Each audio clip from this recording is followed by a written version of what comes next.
આપણો પગાર જો ખાલી 2 દિવસ મોડો આવે ને તો આપણને સહન નથી થતું।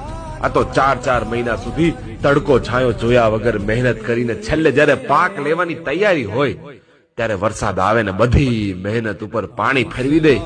આ દુઃખ ખાલી મારો ખેડૂત જ સમજી શકે હો। આપણો પગાર જો ખાલી 2 દિવસ મોડો આવે ને તો આપણને સહન નથી થતું। આ તો 4 મહિના સુધી તડકો છાંયો જોયા વગર મહેનત કરીને છેલ્લે જ્યારે પાક લેવાની તૈયારી હોય ત્યારે વરસાદ આવે ને બધી મહેનત ઉપર પાણી ફેરવી દે। આ દુઃખ ખાલી મારો ખેડૂત જ સમજી શકે હો। આપણો પગાર જો ખાલી 2 દિવસ મોડો આવે ને તો આપણને સહન નથી થતું।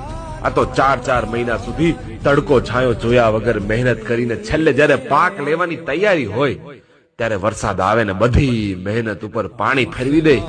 આ દુઃખ ખાલી મારો ખેડૂત જ સમજી શકે હો। આપણો પગાર જો ખાલી 2 દિવસ મોડો આવે ને તો આપણને સહન નથી થતું। આ તો 4 મહિના સુધી તડકો છાંયો જોયા વગર મહેનત કરીને છેલ્લે જ્યારે પાક લેવાની તૈયારી હોય ત્યારે વરસાદ આવે ને બધી મહેનત ઉપર પાણી ફેરવી દે। આ દુઃખ ખાલી મારો ખેડૂત જ સમજી શકે હો।